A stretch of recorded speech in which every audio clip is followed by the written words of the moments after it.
Dikasihi Kristus, morning everyone. Glad to see you all again. Puji Tuhan kita dapat berkumpul kembali dengan tidak kurang suatu apa. Mari kita tenangkan hati dan pikiran kita untuk menghadap hadirat-Nya yang kudus. Let us quiet our heart, prepare our heart and mind to come into His holy presence with meditation and prayer. Mari kita bermeditasi di dalam doa. Mari kita mulai.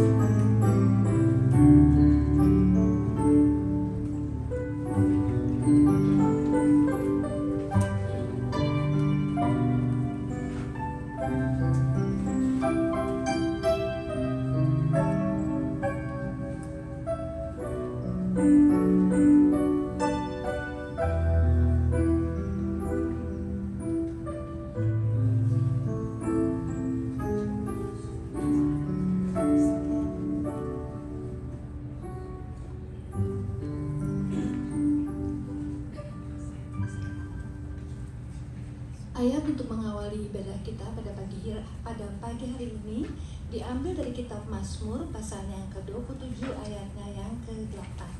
Call to worship is taken from the book of Psalm chapter 27 verse 8. Saya undang jemaat untuk bangkit berdiri untuk menghormati firman Tuhan.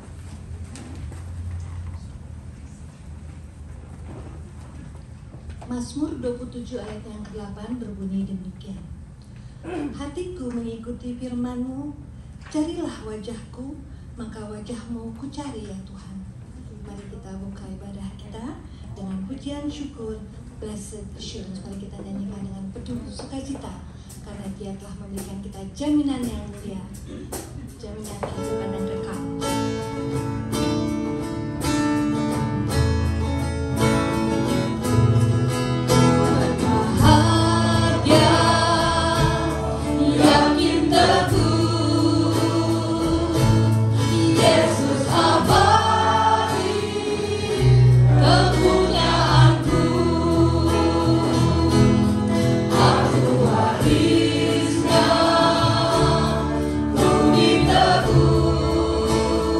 Aku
Bapa di surga, puji syukur ya Tuhan atas jaminan kehidupan yang kekal yang Kau berikan pada kami. Heavenly Father, we praise you for you given us assurance of an eternal life. Kami ingin memulai hari ini dengan berterima kasih padamu ya Tuhan. We begin today by giving you thanks. Thank you for your mercy, for your love, for your kindness, for your goodness, for everything, Lord. Terima kasih ya Tuhan untuk kasih dan kemurahan-Mu, untuk kebaikan-Mu, untuk segala-galamu, untuk berkat-Mu ya Tuhan sampai pada saat ini. Ya Bapa, kiranya Roh-Mu, Roh Kudus bekerja di hati kami. Buka hati dan pikiran kami untuk menerima firman-Mu ya Tuhan. We ask that your Holy Spirit work within us. Open our heart and mind to receive your word. Berkati dan urapi pendeta Paul yang akan menyampaikan firman-Mu. Bless and anoint Pastor Paul who will deliver your message.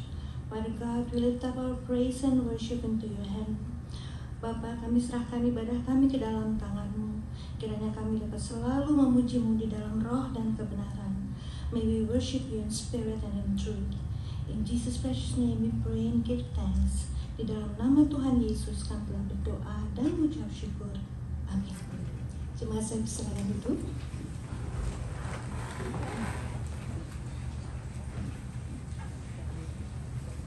Berita pengharapan diambil dari kitab Mazmur, pasalnya yang ke-9 ayat 10 dan 11. The words of hope is taken from the book of Psalm, chapter 9, verse 10 and 11. Saya akan membacakan Mazmur 9, ayatnya yang ke-10 dan ke-11. Demikian bunyinya. Demikianlah Tuhan adalah tempat perlindungan bagi orang yang terinjak, tempat perlindungan pada waktu kesesakan. Ayat yang ke-10, orang yang mengenal nama-Mu percaya kepadamu, sebab tidak Kau tinggalkan orang yang mencari Engkau ya Tuhan. Demikianlah firman Tuhan. Mari kita sambut berita pengharapan ini dengan pujian Tuhan Yesus baik. Mari kita nyanyikan bersama-sama.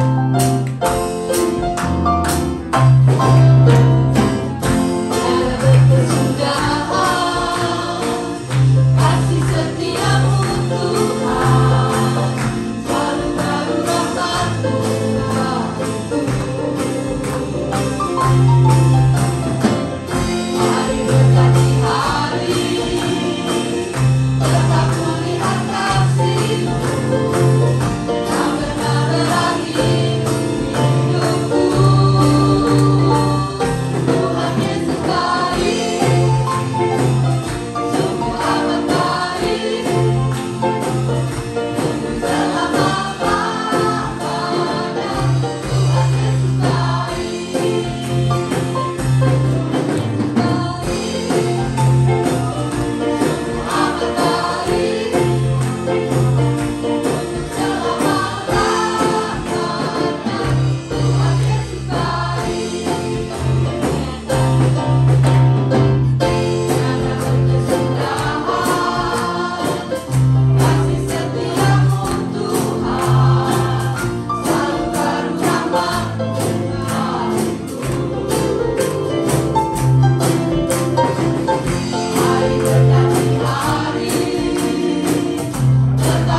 Berita pengampunan diambil dari kitab Roma pasal yang ke-6 ayatnya yang ke-11.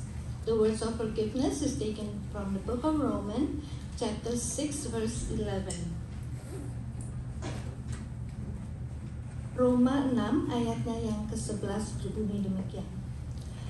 Demikianlah hendaknya kamu memandangnya, bahwa kamu telah mati bagi dosa, tetapi kamu hidup bagi Allah dalam Kristus Yesus. Demikianlah firman Tuhan. Mari kita sambut berita pengampunan dengan pujian penyembahan. Jalan Tuhan bukan jalanku.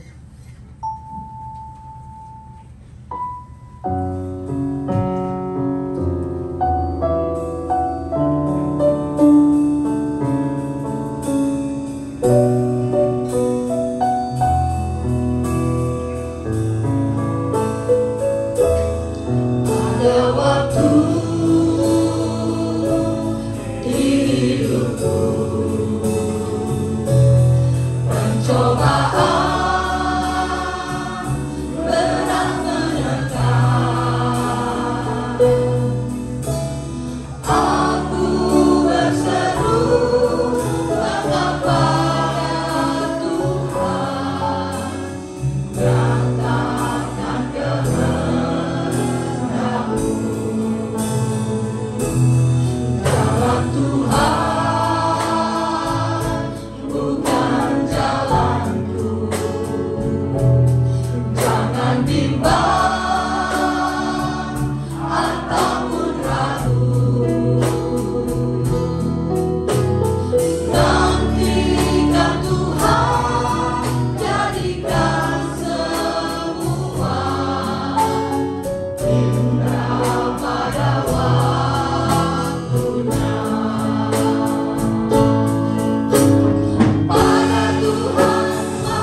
Saudara-saudara, kita mau berdoa bersyukur kepada Tuhan karena saudara Kenny, anak dari Ci Catherine, sudah keluar dari rumah sakit dan sekarang dalam tahap pemulihan.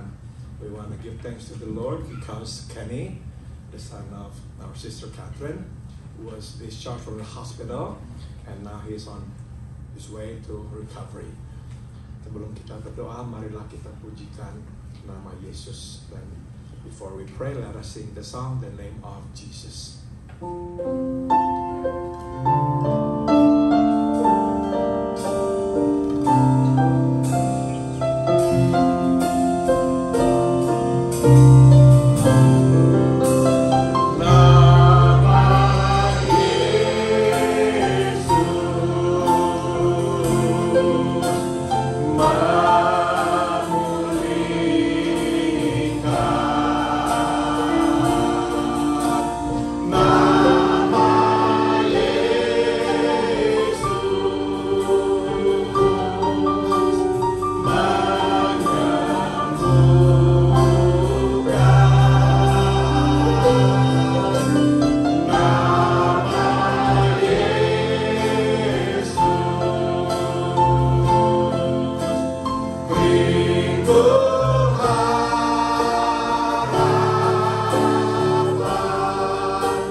Bapa dalam surga, selamat pagi dan terima kasih atas hari baru yang sudah Engkau anugerahkan kepada kami untuk kami datang ke rumah-Mu dan menyembah-Mu.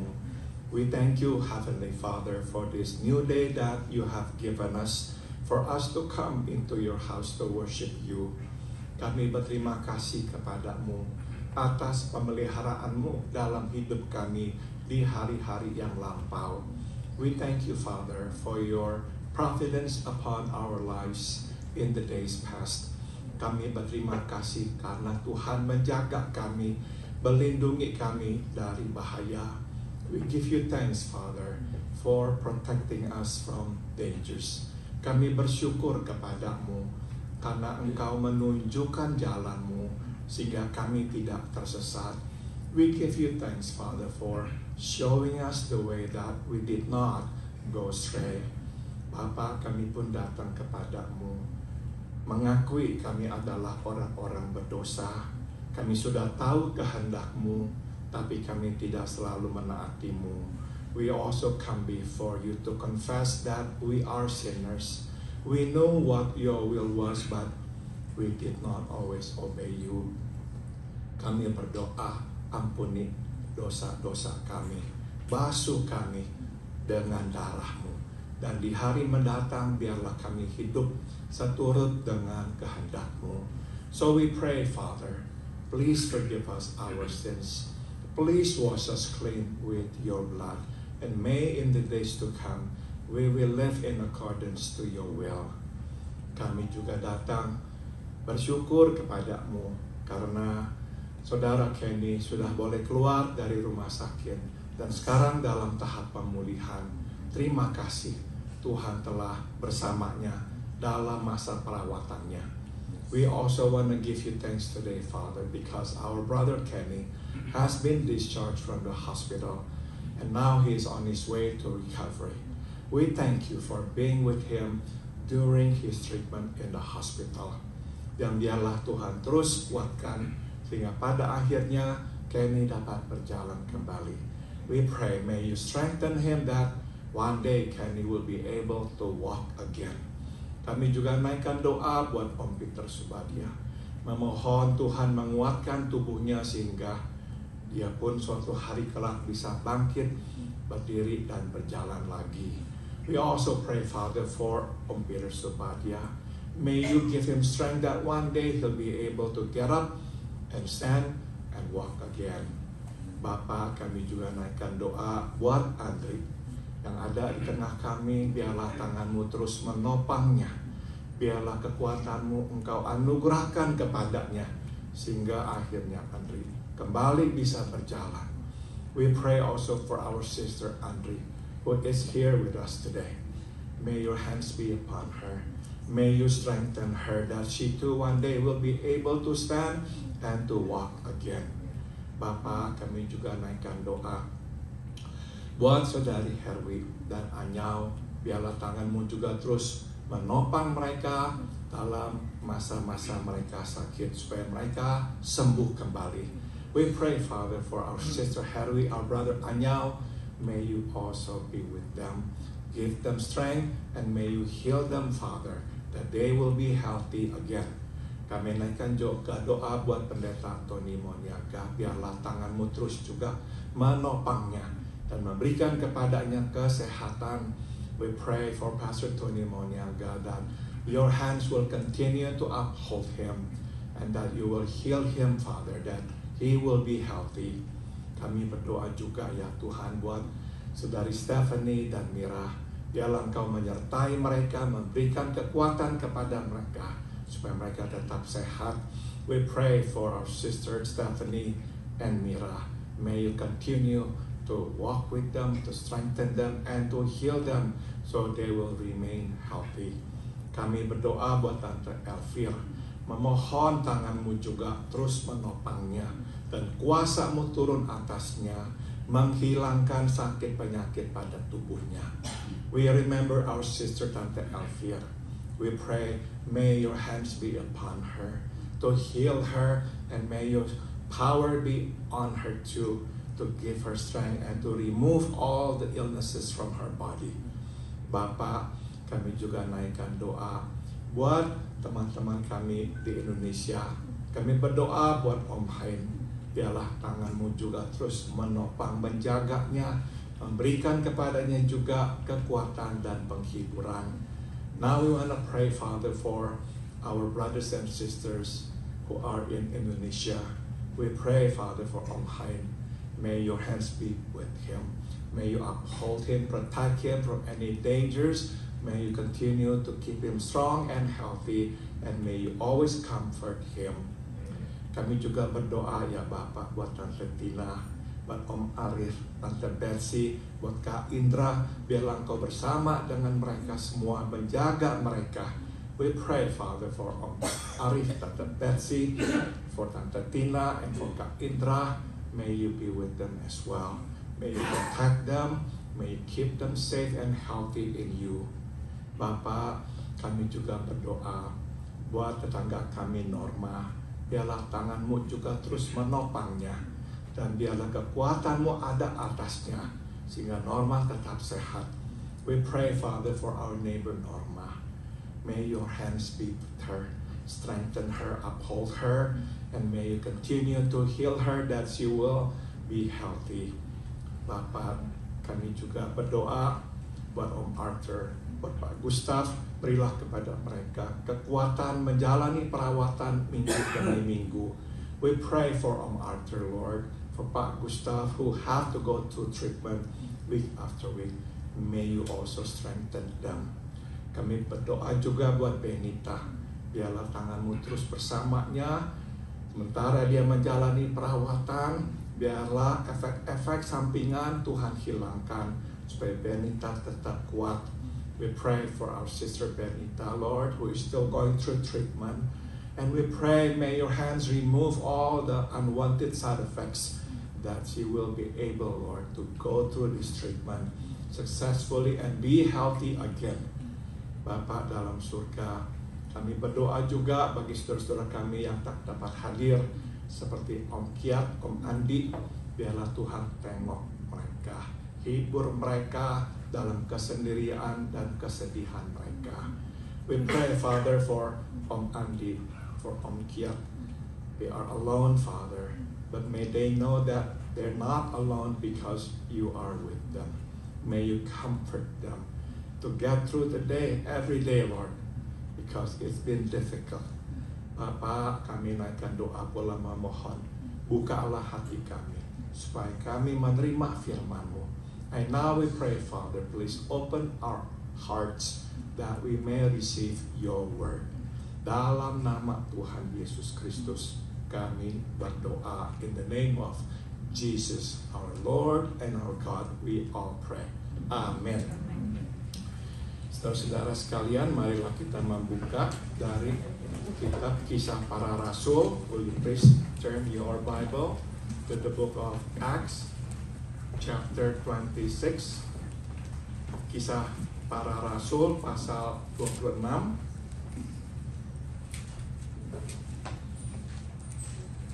Kita membaca mulai dari ayat 11 hingga ayat 19. And we are going to read from verse 11 to verse 19.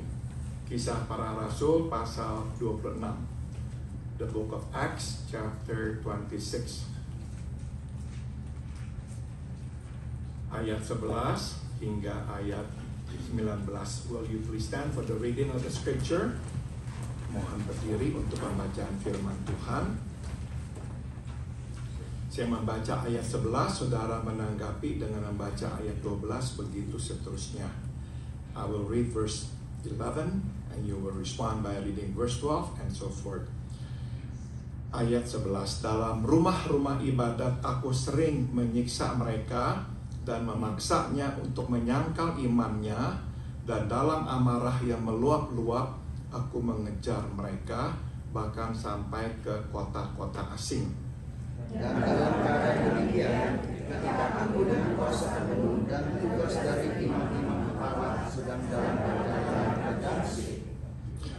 Verse 13, tiba-tiba, ya Raja Agripa, pada tengah hari bolong, aku melihat di tengah jalan itu cahaya yang lebih terang daripada cahaya matahari turun dari langit, meliputi aku dan teman-teman seperjalananku.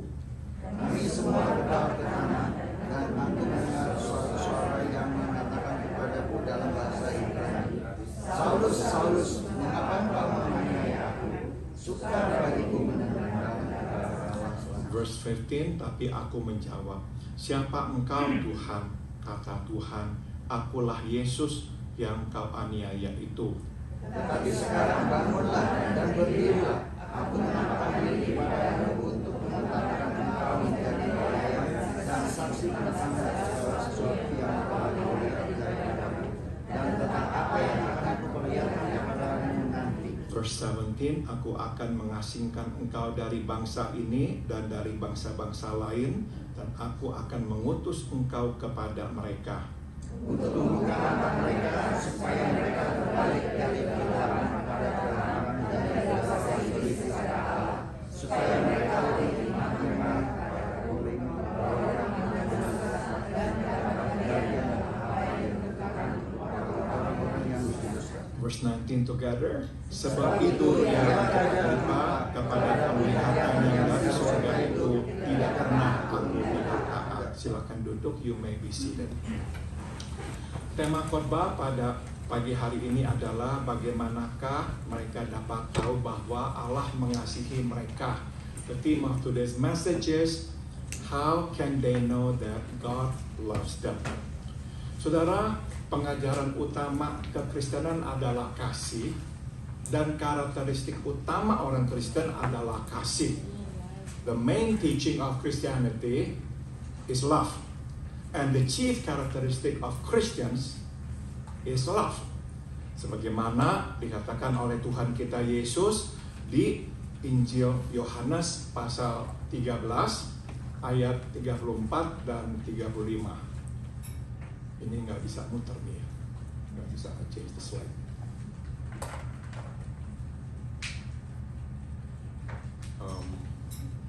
Do you have the slides? Okay. Shafi, can you help Shafi?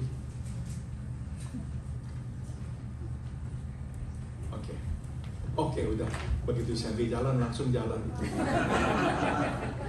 What a power, Shafi, what a power. Benar-benar berkuasa sekali Shafi. Even slides are afraid of you. Apalagi suami. Sorry.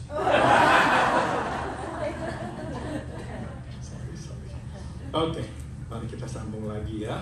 Firman Tuhan di Yohanes 13 ayat 34-35 berkata, Aku memberikan perintah baru kepadamu, yaitu supaya kamu saling mengasihi, sama seperti aku telah mengasihi kamu, demikian pula kamu harus saling mengasihi. A new commandment I give to you, that you love one another, as I have loved you, that you also love one another. By this, all will know that you are my disciples, if you have love for one another. Saudara, meskipun kita telah menjadi orang Kristen dan telah meminta Roh Kudus dan Roh Yesus tinggal dalam hati kita, kita dapati bahwa tidaklah natural untuk kita ini mengasihi. Lebih natural bagi kita untuk membenci.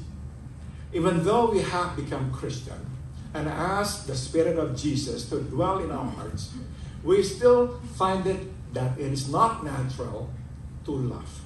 It is more natural to hate. Nah, itu sebab kita senantiasa mesti bergumul untuk mengasihi, terutama mengasihi orang yang sudah melukai kita. Hence, we must struggle to love, especially those who have hurt us. Jadi, mari kita belajar tentang bagaimana mengasihi dari kesaksian Paulus sebagaimana disampaikannya kepada Gubernur Festus dan Raja Herodes Agrippa. So let's learn to love from the testimony of Paul's conversion as told by Paul to Governor Festus and King Herod Agrippa. Saudara, Paulus memulai kesaksiannya dengan menceritakan dirinya sebelum bertemu dengan Yesus, bahwa dia adalah seorang Farisi. Paul began his testimony by sharing that before he met Jesus, he was a Pharisee.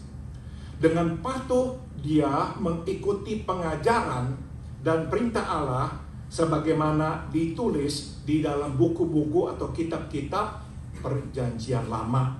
He strictly followed the teaching and the commands of God written in all the books of the Old Testament. Singkat kata, dia mengatakan bahwa dia seorang yang religius, yang saleh. Simply put, he was a deeply religious person. Nah, di dalam kobaran api semangatnya buat Tuhanlah, dia mengejar orang-orang Kristen yang dianggapnya sebagai orang-orang yang murtad. It was in his zeal for God that he pursued Christians whom he viewed as apostates of the faith. Saudara, pada saat itu hampir semua orang Kristen berasal dari orang beragama Yahudi. You see, at the time, most Christians were of Jewish origin. Jadi bagi Paulus, pertobatan mereka ke kekristenan sama dengan pengkhianatan terhadap agamanya. So to Paul, their conversion to Christianity were like acts of betrayal to their faith. Nah, jadi kita bisa katakan bahwa tindakannya menangkapi orang-orang Kristen adalah usahanya untuk melindungi bukan saja imannya, tapi juga penganut agamanya. We can then say that his action was an attempt to protect not only his faith, but also the followers of his religion. Dengan memenjarakan orang-orang Kristen dan bahkan membunuh mereka, dia berharap dia bisa melenyapkan bukan saja orang Kristen, tapi kekristenan dari muka bumi. By putting Christians in prisons and killing them, he hoped to obliterate not only Christians, but also Christianity from the face of the earth. Dengan kata lain, dia berharap dia bisa melenyapkan bahaya yang mengancam agamanya, thus eliminating the threat to the existence of his religion once for all. Dan mari kita berhenti sejenak dan bertanya 3 pertanyaan ini. Let us pause and ask these 3 questions. Pertama, bagaimanakah perasaan saudara bila teman sesama anggota gereja saudara meninggalkan gereja saudara, pindah ke gereja lain? How would we feel if some members of our church left for another church? Kedua, bagaimanakah perasaan kita bila anggota gereja kita meninggalkan iman mereka dan menjadi pengikut agama lain? Second question is, how would we feel if some members of our church left the faith and became adherents of another religion? Ketiga, bagaimanakah perasaan kita bila anak kita meninggalkan iman dan memutuskan memeluk agama yang lain? How would we feel if our children left the faith and decided to join another religion? Saya kira sebagian besar kita akan merasa dari tidak senang sampai marah. I think most of us would feel somewhere between unhappy and angry. Dan alasannya adalah karena kita merasa dikhianati. And the reason for it is because we felt betrayed. Bila kita tidak punya agama, kita tidak akan merasa dikhianati. If we did not have a particular religious belief, we would not feel betrayed. Kita hanya akan merasa dikhianati bila kita beragama. We would only feel betrayed if we were religious. Jadi bisa kita katakan, makin kita ini beragama, makin kita akan merasa dikhianati. Bila orang yang kita kenal atau kita kasihi meninggalkan iman kita dan memeluk agama yang lain. It then follows that the more religious we are, the more betrayed we will feel if one of our friends, our loved ones, or one of our children left the faith and joined another religion. Saudara, rasa dikhianati sebetulnya adalah rasa dilukai. Dan biasanya reaksi awal kita adalah sedih. You see, feeling betrayed is essentially feeling hurt. And the initial reaction is sad. Kita sedih karena kita melihat orang yang kita sayang kok meninggalkan kita dan menyeberang. We are sad to see those we care left and cross over.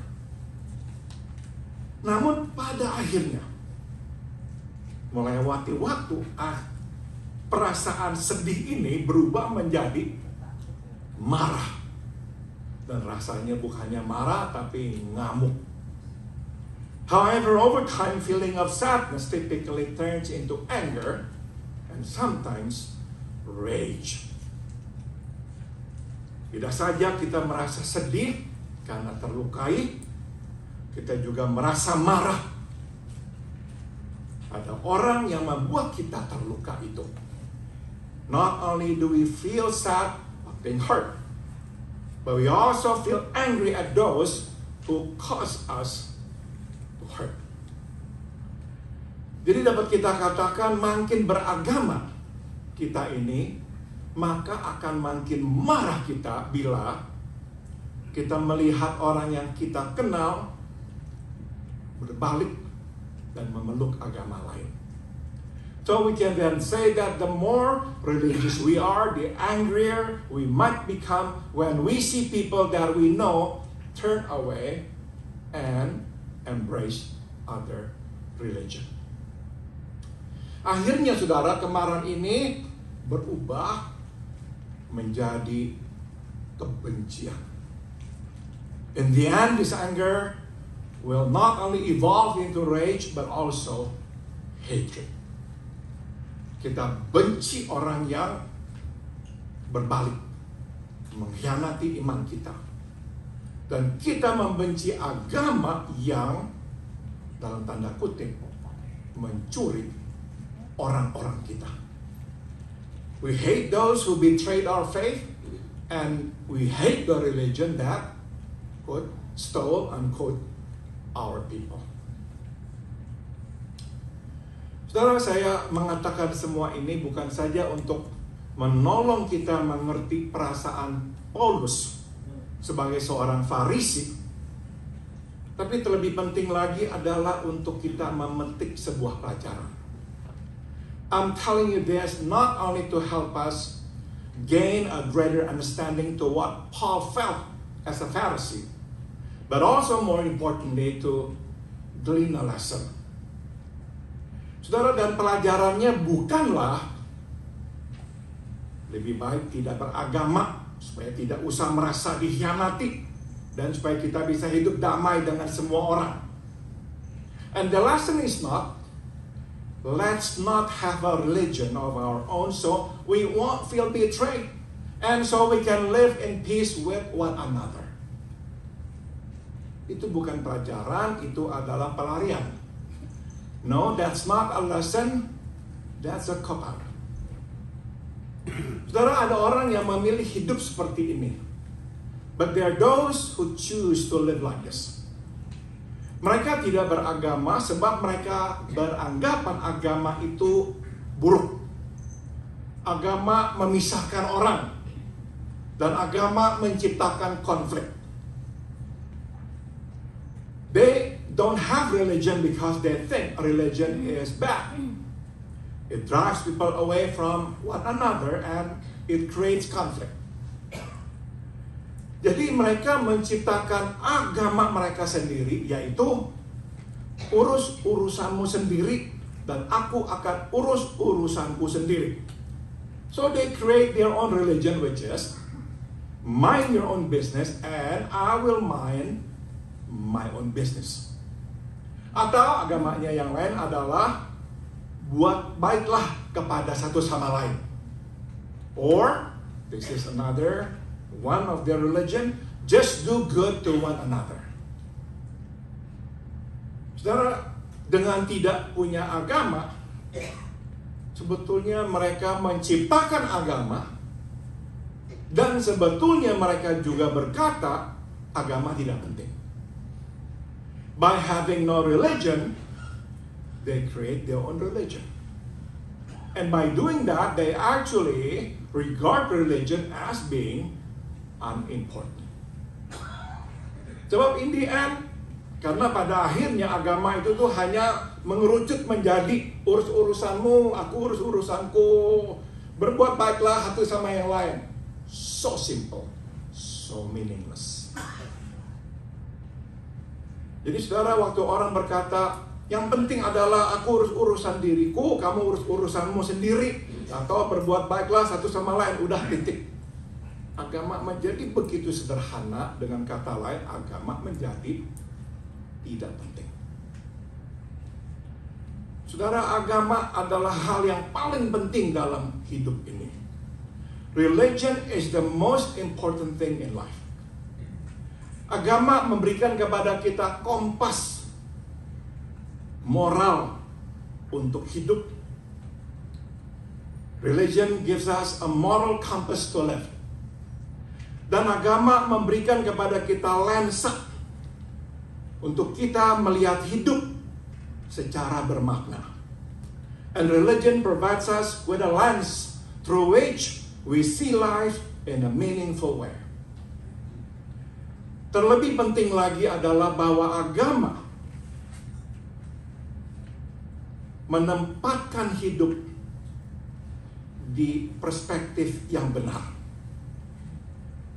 More importantly, religion puts life in its proper perspective, yaitu bahwa hidup ini diciptakan oleh Allah, ada di bawah Allah, dan berjalan menuju Allah. And that proper perspective about life is that life is created by God, life is under God, and that life is moving toward God. Jadi saudara, dalam hidup tidak ada yang bisa hampir sama pentingnya dengan agama. So you see, nothing in life can even come close to the importance of religion. Itu sebab sekarang kita mengerti mengapa setan, iblis, selalu berusaha meyakinkan kita sebaliknya, bahwa agama tidak penting, dan bahwa ada begitu banyak hal lain dalam hidup yang lebih penting. Now we understand why Satan never stops trying to convince us otherwise. That religion is not important, and that other things are more important. Lanjut, pelajarannya juga bukan adalah bahwa semua agama sama. The lesson is also not that all religions are the same. Sama baik dan menuju ke tempat yang sama, yaitu Tuhan. That all religions are good and all lead to the same destination, which is God. Pertanyaannya, the question is, bila semua agama sama, mengapa ada orang-orang yang saleh, yang mencari Tuhan, yang akhirnya memulai agama yang baru? If all religions were the same, the question is, why did some deeply religious men and women bother to start their religions? Jadi jawabannya adalah karena mereka melihat tidak sama, atau karena mereka melihat ada yang tidak benar, maka mereka memulai agama mereka. You see, because they see something is not the same, or they see something is not right, that is why they start their own religion. Atau bila semua pakaian sama, busana sama kualitasnya, mengapakah orang selalu mencoba memulai membuat busana yang baru, baju yang baru? If all clothes were the same in quality, why would some people decide to start a new clothing line? Jadi saudara, kenyataan adanya keragaman alternatif menunjukkan bahwa semua tidak sama. The very fact that there are a variety or alternatives shows that all are not the same. Jadi saudara, sifat kodrat natur dari berlainan yaitu berbeda. So you see, the very nature of otherness is differentness. Lanjut, bila semua agama sama, nah ini kita kembali ke Alkitab. Mengapakah Tuhan memerintahkan orang Israel untuk melenyapkan peribadahan kepada dewa Baal Molech, dan Astoreth. If all religions were the same, now we go back to the Bible, why did God command the people of Israel to destroy the worship of Baal, Molech, and Astoreth? Lanjut, jika semua agama sama, tidak ada seorang pun yang boleh mempersoalkan ritual agama orang-orang Kanaan saat itu yang mempersembahkan putra mereka sebagai korban bakaran buat dewa-dewa mereka. If all religions were the same, nobody should make a fuss about the religious practices of the Canaanites who sacrificed their sons to their so-called gods. Dan jika semua agama sama, Tuhan seharusnya menjawab doa para nabi-nabi Baal dan Asyerah dan membakar korban persembahan mereka sesuai doa dan permintaan mereka. If all religions were the same, God would have burned the sacrifices made to Baal and Asherah in response to their prophets' prayers. Tidak. Tuhan tidak membakar korban persembahan mereka. Tuhan hanya membakar korban persembahan Nabi Elia. But we know that God did not burn their sacrifices. God only burned the sacrifices made by his prophet Elijah. Nah, jadi saudara, bagi saya, orang yang meyakini bahwa semua agama sama adalah orang yang malas untuk mempelajari pengajaran agama. So to me, those who hold the belief that all religions are the same are simply too lazy to look into the teachings of religions. Atau mereka itu ingin diterima dan disukai oleh semua, or they simply want to be accepted and liked by all, atau mereka ingin dikenal sebagai orang yang pikirannya terbuka dan tidak menghakimi, or they wish to be known as open-minded and non-judgmental. Namun saudara, bila kita sungguh-sungguh mempelajari apa yang kita yakini, benar-benar mempelajarinya seperti kita mempelajari matematika dan sains untuk mengerti tentang alam ini, kita akan temukan bahwa semua agama tidak sama. However, we who look into what we believe and study it like we study math and science to have a greater understanding of nature will quickly discover that no, all religions are not the same. Perbedaannya kadang seperti hidup dan mati. The differences sometimes are like life and death. Tidak semua agama mengajarkan bahwa akan ada surga dan neraka. Tidak. Not all religions teach that there are heaven and hell. Tidak semua agama mengajarkan ada Tuhan, apalagi Tuhan yang menciptakan alam semesta ini. Not all religions teach that there is even God, let alone God who created heavens and earth. Tidak semua agama mengajarkan ada dosa. Not all religions teach that there is sin. Tidak semua agama mengajarkan Tuhan mengasihi kita dan terlibat di dalam hidup kita. Not all religions teach that God loves us and is involved in our lives. Dan tidak semua agama mengajarkan bahwa Tuhan menuntut pertanggungjawaban kita atas keputusan dan tindakan kita.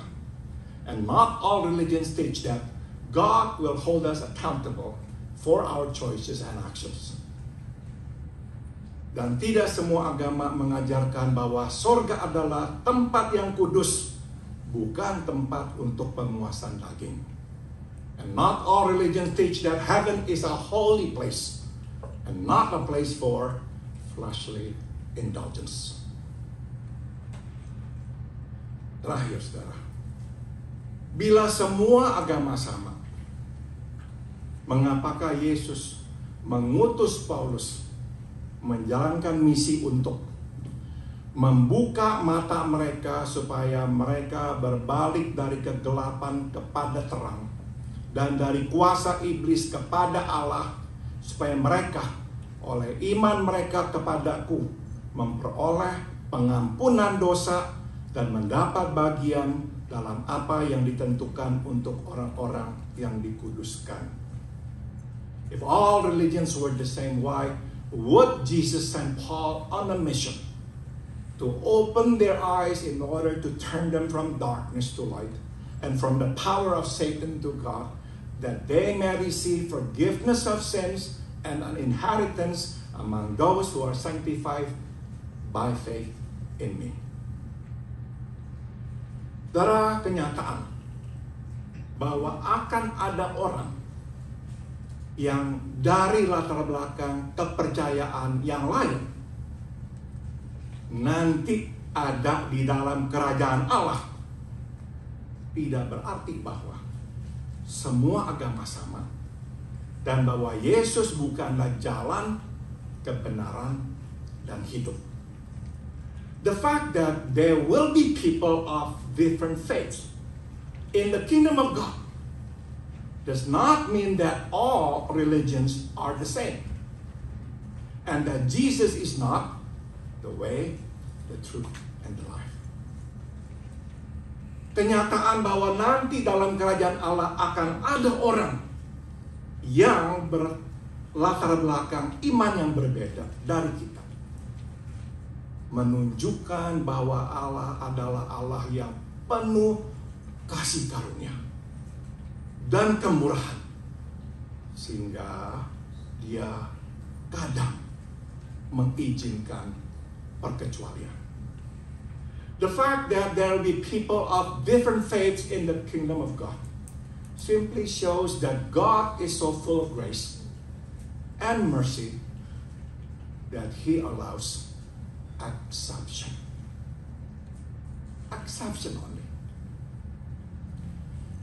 Sama dengan itu, saudara, kenyataan bahwa akan ada orang yang memanggil dirinya Kristen tapi nanti tidak ada dalam kerajaan Allah, itu menunjukkan bahwa Allah bukan hanya Allah yang penuh kasih karunia dan kemurahan, tapi Dia juga adalah Allah yang kudus, Allah yang adil, yang menuntut kepatuhan.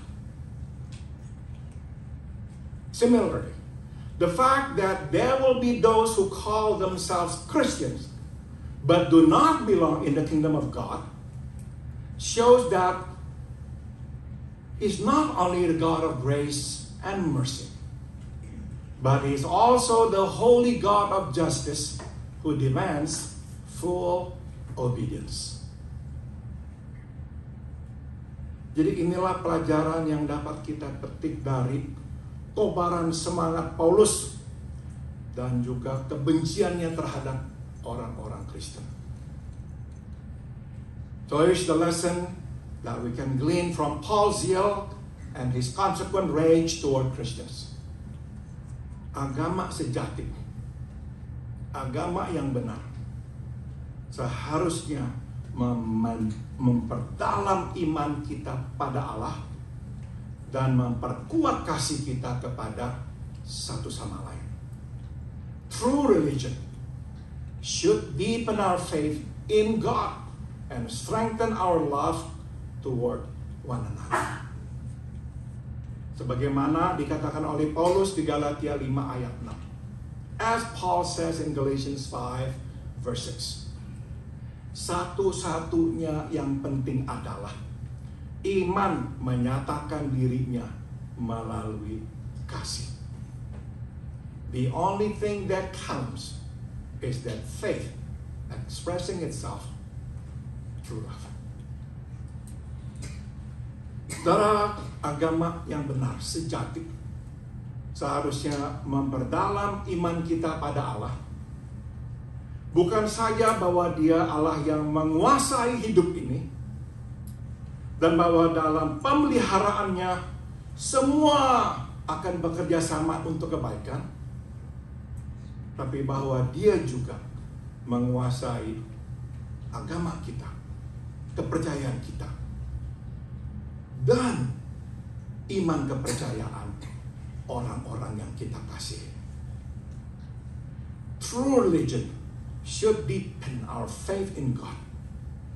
Not only that He is in control over life, and that in His providence everything works out together for good, but also that He is in control over our religion and our loved ones' faith. Kita tidak perlu melindungi agama kita. Bukan saja karena memang tidak bisa, tapi tidak perlu. We need not protect our religion, not only because we cannot, but also because it is not necessary. Kita harus melindungi pengajaran agama kita agar jangan diselewengkan atau disalahgunakan. We should protect the teaching of our religion, so it will not be twisted around or misaligned or abused. Itu sebab Paulus dan Yohanes menulis surat demi surat memperingati orang-orang Kristen agar tidak disesatkan dan tidak percaya begitu saja oleh apa yang orang katakan.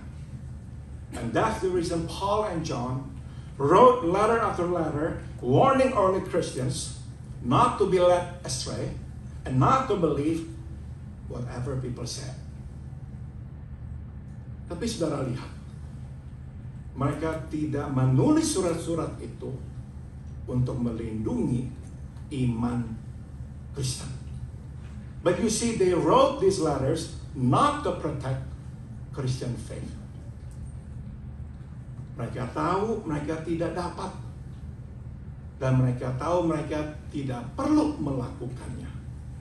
They knew that they could not do so, and they knew that they did not have to do that. Karena mereka tahu, dan seharusnya kita pun tahu, bahwa Allah melalui Roh Kudusnya yang dapat dan akan melindungi gerejanya dan iman yang dibangun di atas darah Putra Allah Yesus. They knew, and so should we, that it is God through His Holy Spirit who can and will protect the church and the faith founded on the blood of His Son, Jesus. Dalam bukunya Five Smooth Stones for Pastoral Work, Eugene Peterson, bagi saya benar-benar membagikan pengamatannya yang sangat tepat. Sewaktu dia mengingatkan kita untuk jangan mengkhawatirkan masa depan gereja. In his book, Five Smooth Stones for Pastoral Work, Eugene Peterson hits on the nail when he reminds us not to worry about the existence and the survival of the church. Coba dengarkan nasihatnya tentang komunitas iman. Listen to his sound advice about community of faith. Dia berkata, komunitas iman berdiri bukan karena kemurnian teologi, bukan juga karena kemurnian moral, tapi karena kasih karunia Allah. He says the community survives not because of its theological purity, nor for its moral piety, but because of God's grace. Komunitas iman berada di mana-mana dan selalu merupakan karya Roh Allah. The The faith community is everywhere and always a creation of God the Spirit. Itu sebab Peterson memperingati, menasihati para pendeta agar jangan dijangkiti oleh ketakutan akan bisa bertahan atau tidak nih ya gereja ya, berpikir dan mengkhawatirkan tentang jumlah lah, tentang besar kecil. Jangan, dia berkata. So Peterson warns to the pastors not to be plagued by anxiety over survival, worry over size, and obsession with arithmetic. Dia menyimpulkan, tidak ada seorang pemimpin pun, tidak Musa, tidak Samuel, tidak Yesaya, tidak Ezekiel. Mereka tidak pernah bertanggung jawab atas pembentukan dan keselamatan komunitas iman. No leader, not Moses, not Samuel, not Isaiah, not Ezekiel, was ever responsible for either the formation or the survival of the community of faith. Itu terjadi dalam pimpinan Allah dan oleh kemurahan Allah. That took place in the counsels of God and by the mercies of God. Jadi saudara, Paulus menolong kita melihat lebih jelas sewaktu dia menasihati gereja di Galatia bahwa yang terpenting adalah iman menyatakan dirinya melalui kasih. So Paul puts matter into perspective when he admonishes the church in Galatia. The only thing that counts is faith expressing itself through love. Tidak seperti Paulus, si orang Farisi yang dulu itu, yang punya agama tapi tidak punya iman. Kita mesti mempunyai agama dan iman bahwa Allah sanggup membawa kembali orang yang sudah meninggalkannya. Unlike Paul the Pharisee, who had religion but no faith, we must have religion and faith that God is able to bring back those who turn their backs on Him. Namun iman dalam Allah mesti menyatakan dirinya melalui kasih kepada satu sama lain. But faith in God must express itself through love to one another. Sebagai orang Kristen kita dipanggil bukan saja untuk menghormati satu sama lain, tapi untuk mengasihi satu sama lain.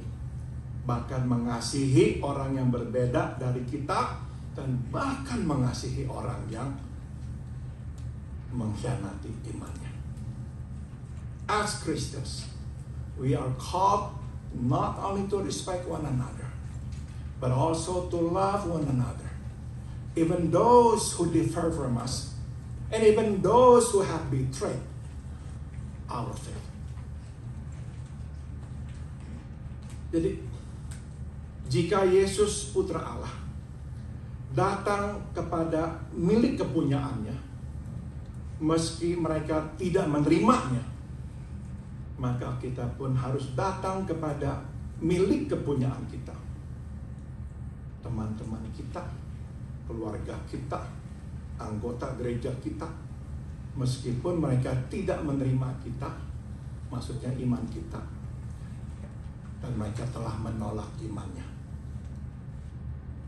If Jesus, the Son of God, could come to His own, even though they did not receive Him, we too should come to our own friends, our own family, our own church members, even though they do not receive us and have rejected our faith. Iman dalam Tuhan menyatakan dirinya dalam kasih kepada satu sama lain, mengalahkan perbedaan dan penolakan. You see, faith in God expresses itself in love for one another, regardless of differences and rejection.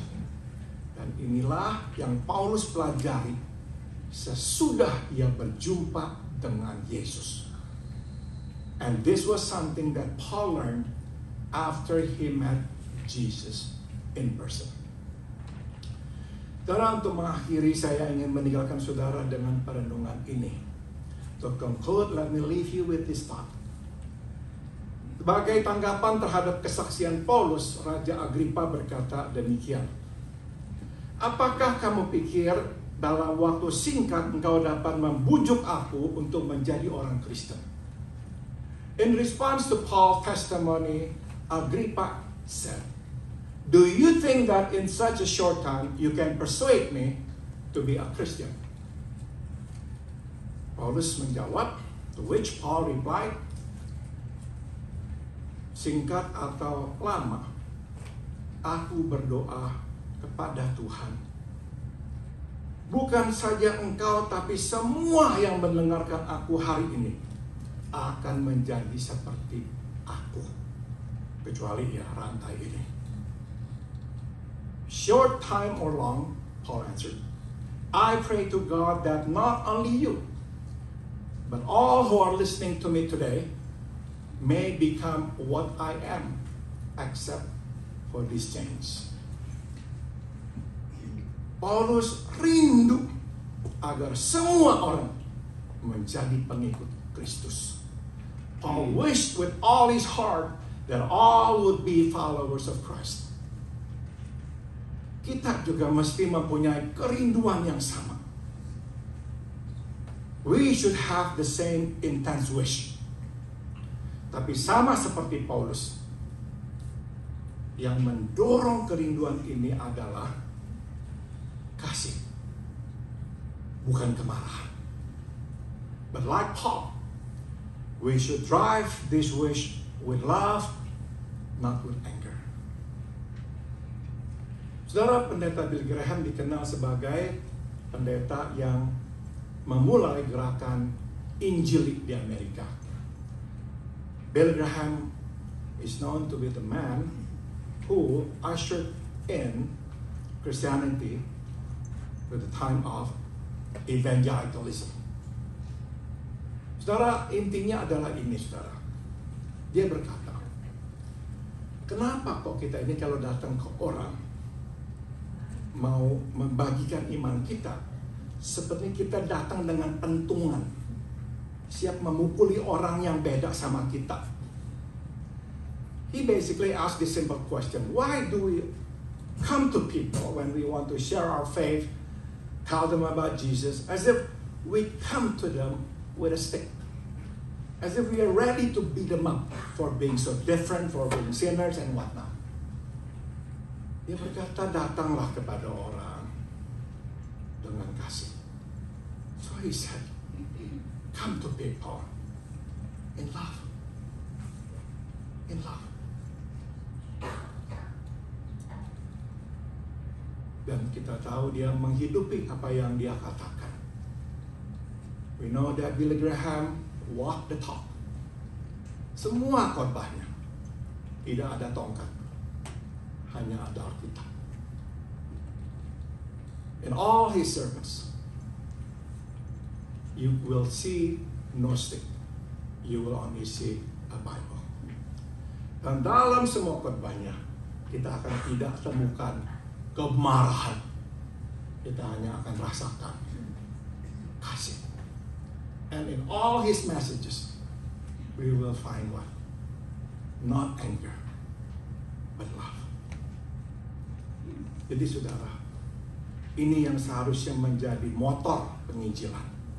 This is the driving force of evangelism. Jadi kesimpulannya adalah, bagaimana orang tahu Tuhan mengasihi mereka bila kita tidak peduli sama mereka atau kita ini benci sama mereka?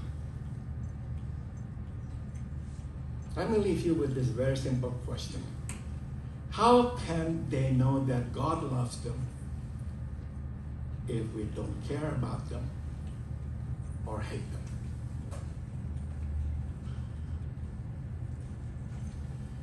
Mari kita masuk dalam doa. Let us pray. The wonder of it all, the wonder of it all, just to know that God loves me. The wonder of it all, the wonder of it all, just to know that God loves me. Oh heran-heranlah, oh heran-heranlah, oh heran-heranlah, sebab ku tahu Tuhan cintaku. Oh heran-heranlah, oh heran-heranlah, sebab ku tahu Tuhan cintaku. Oh heran-heranlah, oh heran-heranlah, oh heran-heranlah, sebab ku tahu Tuhan cintaku. Oh heran-heranlah, oh heran-heranlah, sebab ku tahu Tuhan cintaku. Sebab ku tahu Tuhan cintaku. Katakan sekali lagi, sebab ku tahu, sebab ku tahu Tuhan cintaku.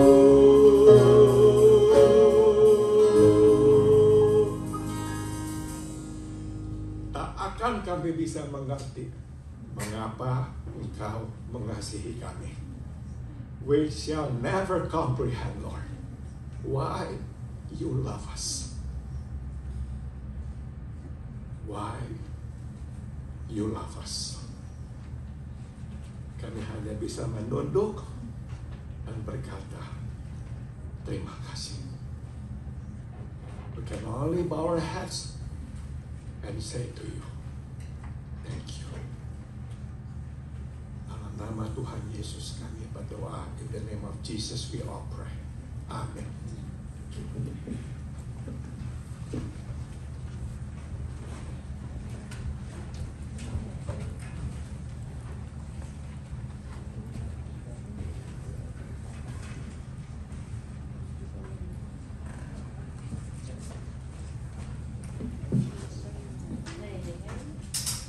Terima kasih Pendeta Paul untuk firman yang telah kita dengarkan tadi. Sekarang kita mengerti ya dan tahu bagaimana kita menyikapi dan menjawab. Kebanyakan orang tuh selalu mengatakan bahwa agama adalah sama, ya. Jadi kita akan menyatakan iman kita selalu di dalam kasih. Show our faith in love wherever we are. Mari kita sambut firman Tuhan dengan pujian hanya oleh darah Yesus.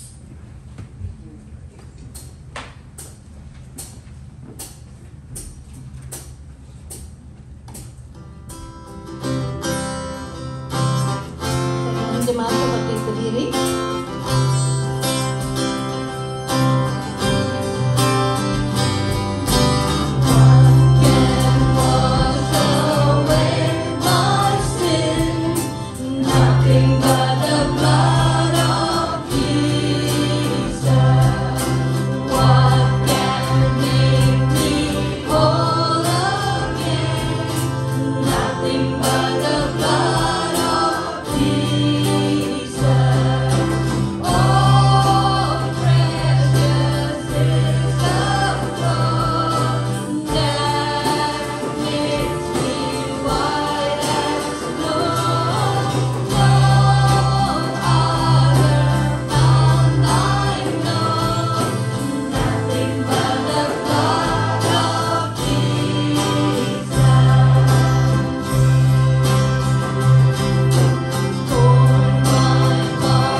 kita akan mendengarkan persembahan pujian yang berjudul Yesus Mengasihimu Juga Kepadaku oleh Paduan Suara Gereja.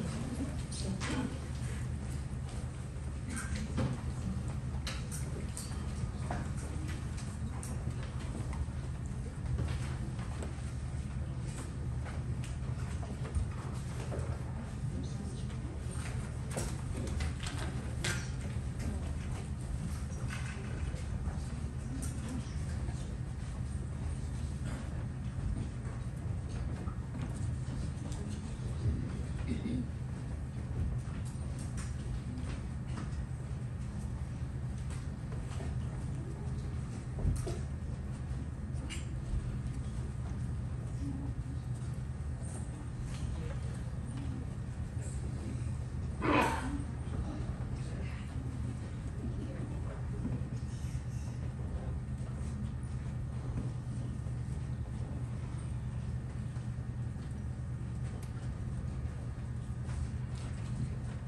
Terima kasih Tuhan Suara Gereja yang mengingatkan betapa besarnya kasih Tuhan pada kita. Tiba waktunya untuk kita masuk ke dalam perjamuan kudus.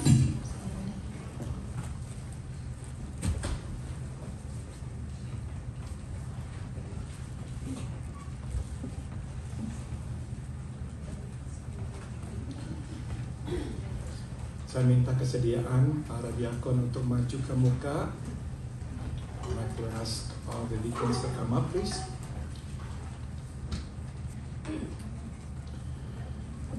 Firman Tuhan berkata, sebab apa yang telah kuteruskan kepadamu telah aku terima dari Tuhan, yaitu bahwa Tuhan Yesus pada malam waktu dia diserahkan mengambil roti. Dan sesudah itu ia mengucap syukur atasnya, ia memecah-mecahkannya dan berkata, inilah tubuhku yang diserahkan bagi kamu. Perbuatlah ini menjadi peringatan akan daku. For I received from the Lord what I also passed on to you. The Lord Jesus, on the night he was betrayed, took bread, and when he had given thanks, he broke it and said, this is my body, which is for you. Do this in remembrance of me.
Sebelum kita memakan roti ini, saya meminta saudara Bengki untuk berdoa buat kita. Before we take the bread and eat it, I'd like to ask our Deacon Bengki to lead us in prayer. Baik. Tuhan Allah kami di surga, yang khususnya kami bersyukur dan kasih-Mu dan berkat-Mu yang Kau limpahkan bagi kami tiap-tiap hari. Terima kasih Tuhan untuk keselamatan yang Tuhan sudah berikan. Ya, Biarlah melalui perjamuan ini kami boleh selalu diingat bahwa kasih-Mu itu besar bagi kami. Dan kami telah menerima keselamatan kita. Tuhan berkati tiap-tiap pribadi pada hari ini dan dalam perjamuan kudus ini. Biarlah semua ini boleh menjadi kesaksian dalam hidup kami, supaya kami boleh menjadi saksi juga bagi-Mu untuk orang lain. Terima kasih Tuhan, hanya dalam nama Yesus Kristus berdoa terima kasih. Amin. amin. Marilah kita mengambil roti dan memakannya.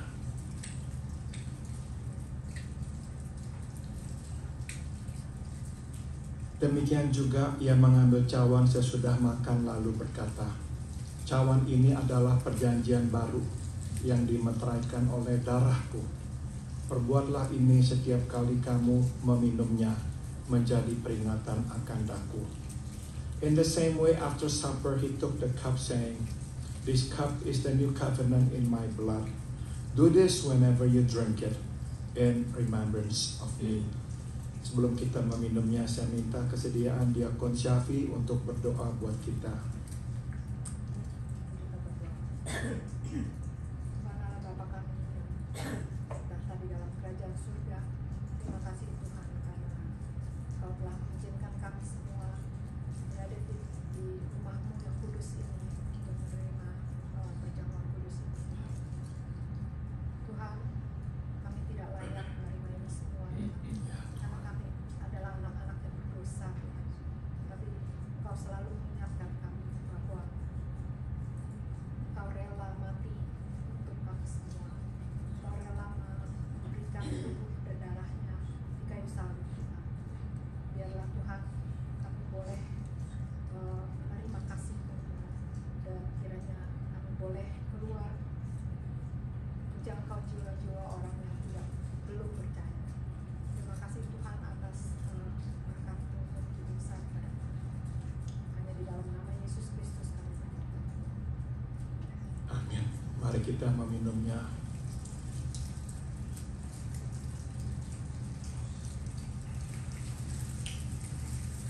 Firman Tuhan berkata, sebab setiap kali kamu makan dan roti ini dan minum cawan ini, kamu memberitakan kematian Tuhan sampai Ia datang.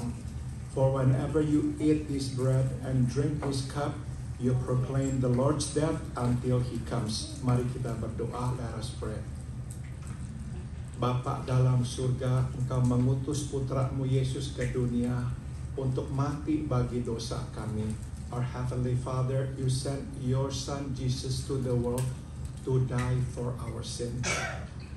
Oleh tubuhnya dan oleh darahnya, kami menerima pengampunan dosa. By His body and through His blood, we have received forgiveness of our sins. Terima kasih Tuhan Yesus. Thank you our Lord Jesus. Biarlah kemanapun kami pergi, kami membawa tubuh Yesus yang sudah disalibkan untuk memberitakan pengampunan dosa yang Kau berikan kepada kami. We pray, may we always bring with us the crucified body of the Lord Jesus Christ to proclaim the forgiveness of sin that we have received in you. Dan biarlah kemanapun kami pergi, kami membawa tubuh Yesus yang sudah dibangkitkan untuk memberitakan Engkau sudah menang dari maut dan kehidupan yang kekal Engkau sudah berikan kepada kami. And we pray wherever we go, may we bring with us the resurrected body of the Lord Jesus Christ to proclaim to the world that you have overcome death and that eternal life has been given to us. Dalam nama Tuhan Yesus kami berdoa. In the name of Jesus we all pray. Amen. Terima kasih.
Terima kasih Pak Thomas untuk permainan lagunya indah.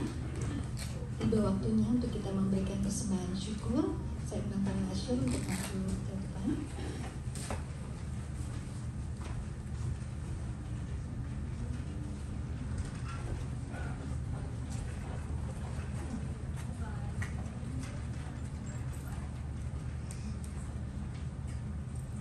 Saya boleh minta kesediaan Pak Hadi untuk berdoa untuk persembahan kita. Mari kita berdoa. Bapa kami yang di dalam surga, sekali lagi Bapa, kami ingin mengucap syukur dan terima kasih kepadamu ya Bapa, atas anugerah-Mu yang begitu besar yang Kau telah berikan kepada kami pada pagi hari ini, di mana kami boleh datang ke dalam rumah-Mu untuk berbakti, dan juga kami dapat mengikuti perjamuan kudus pada saat ini ya Bapa. Kiranya semuanya ini Bapa kami serahkan ke dalam tangan-Mu. Juga pemberian pada saat ini kami ingin memberikan persembahan kami kepadamu ya Bapa. Kiranya Engkau saja memberkati persembahan ini, sehingga persembahan ini dapat memperluas kerajaan-Mu di muka bumi ini. Bapa, semuanya ini kami serahkan saat ini dalam tangan-Mu, karena hanya di dalam nama Tuhan kami Yesus Kristus, Tuhan dan Juru Selamat kami yang hidup, kami panjatkan doa ini. Amin. Sambil satu persembahan syukur dijalankan, praise team akan membawakan pujian.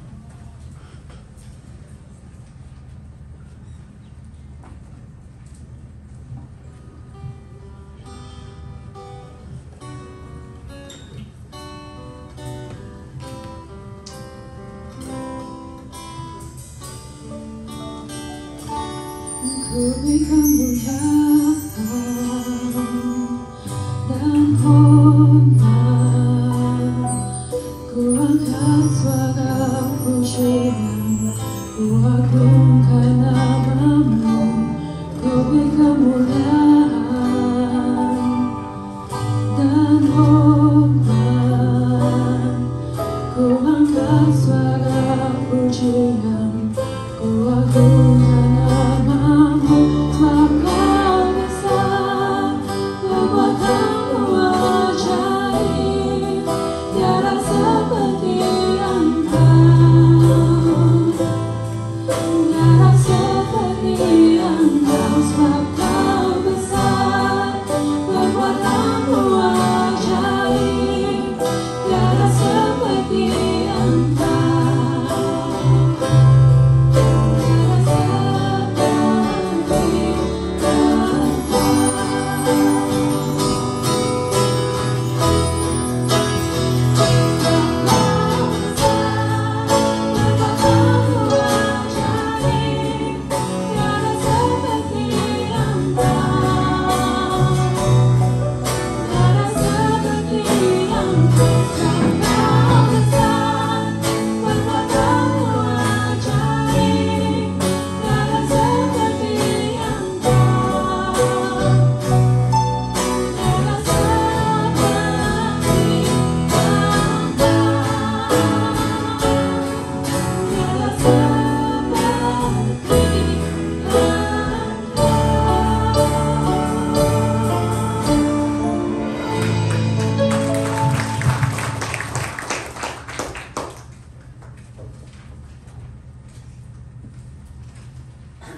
Thank you, praise team.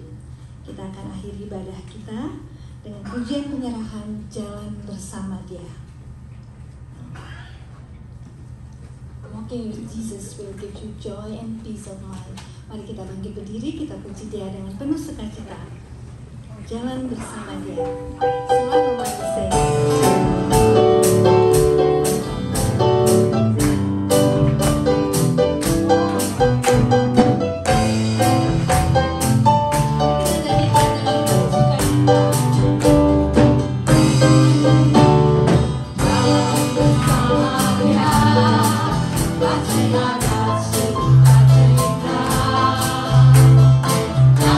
Bersama Yesus,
Tuhan, let us receive the benediction.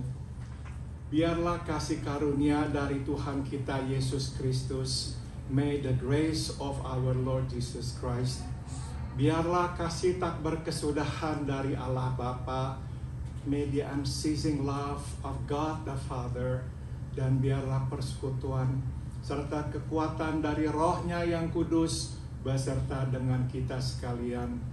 And may the fellowship and the power of His Holy Spirit be with us all dari sekarang sampai kita berjumpa dengan Tuhan kita Yesus di sorga nanti.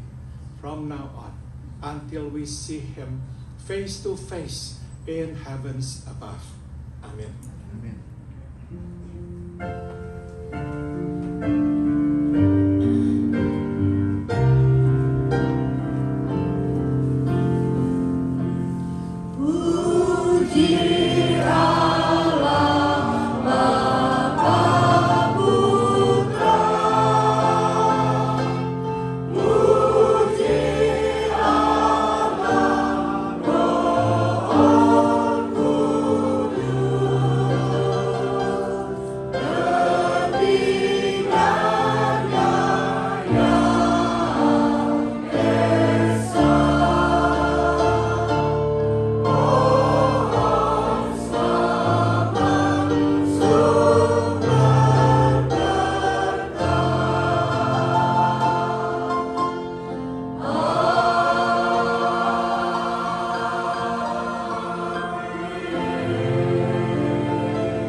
Sebelum saya baca pengumuman, tadi saya kencing-kencing, saya pikir siapa yang main ya.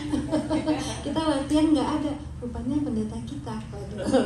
Lalu serasa makin sukacita, serasa di Maluku ya Pak, tapi padahal belum pernah ke sana. Oke. Pengumuman yang pertama, Women Fellowship untuk tanggal 15 Oktober itu hari Sabtu, kami akan volunteer di Food Bank di City of Industry ya, dekat Rowland Heights, dari jam 9 pagi sampai jam 1 siang. Yang ingin pergi harap mengirimkan email address-nya kepada saya, supaya saudara bisa supaya saya bisa mengirimkan linknya. Ada pertanyaan Pak? Ya namanya volunteer di Food Bank, masa dapat makanan? Kita mesti kasih makan. Jadi ya kita ada bisa kirim emailnya ke saya supaya saya bisa kirim linknya bagaimana cara mendaftar. Kita limit 15 orang, saat ini sudah ada 9 orang, jadi masih bisa terisi 6 orang lagi ya. Cepat-cepat dia datang ya. Register terakhir deadline-nya tanggal 10 Oktober. Yang kedua, selama bulan Oktober, Lifeline akan mengumpulkan candy untuk dibagikan pada 31 Oktober dalam rangka Halloween Outreach. Bin untuk sumbangan candy sudah disediakan di depan pintu yang masuk ke ruang kebaktian. Yang ketiga, hari ini tidak ada latihan paduan suara. Oke, katanya harus pulang cepat ya. Terima kasih bagi mereka semua yang sudah ambil bagian di dalam pelayanan pada hari ini. Tuhan memberkati saudara-saudari sekalian. Apakah ada first timer? Tidak ada ya. Welcome back Tante Susi sama Pak Bu Susi dan Pak Robi. Welcome back. Ada yang baru ya, tapi malu-malu mungkin saudara. Oh boleh berdiri ya. Boleh berkenalkan. Saya Sally. Oke, Sally. Nanti kita bersekutu ya bersama, dan kalau belum ada gereja boleh kembali lagi minggu depan. Thank you. Oh di belakangnya ada lagi. Dua ya. Malu. Ayo berdiri.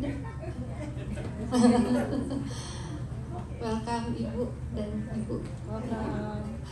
Nanti kita siapa? Ibu dan anak, oke. Nanti kita berkenalan lebih lagi di ruangan makan ya, ibu dan anak jangan pulang. Makan dulu ya, kita berkenalan. Happy birthday, selamat hari ulang tahun kepada Ibu Teresa Handoyo, Tante Grace, happy birthday, besok 3 Oktober. Isabella Adijaya 3 Oktober. Adik kecil Skylar Colson Wiryo juga tanggal 3 Oktober. Dan Samuel Halim 4 Oktober. Happy birthday, kiranya Tuhan memberkati saudara-saudara sekalian, dan untuk kehadiran semua dan offering dapat dibaca juga di atas. Oke, mari kita akhiri ibadah kita dengan berdoa. Ya Tuhan, terima kasih atas pernyataan-Mu sepanjang ibadah tadi. Thank you Father for being with us throughout the service.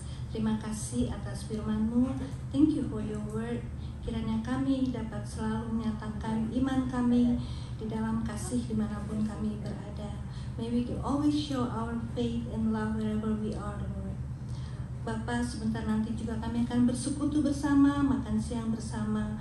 Berkatilah persekutuan kami dan berkati juga makanan yang akan kami santap, sehingga memberi kekuatan bagi tubuh jasmani kami dan memperteguh pula iman kami. Bless our fellowship, bless also the food, may it nourish our body and strengthen our faith. Kami juga terus memohon agar Engkau berjalan bersama kami, menjadi pandu kami, sehingga kami dapat selalu berjalan di jalan yang benar dan hidup seturut saja dengan kehendak-Mu ya Tuhan. May you walk with us and be our guidance, so we will always walk in righteousness and live according to your will. Thank you, Lord. In Jesus' precious name we give thanks. Amen. Ibadah selesai, selamat hari Minggu.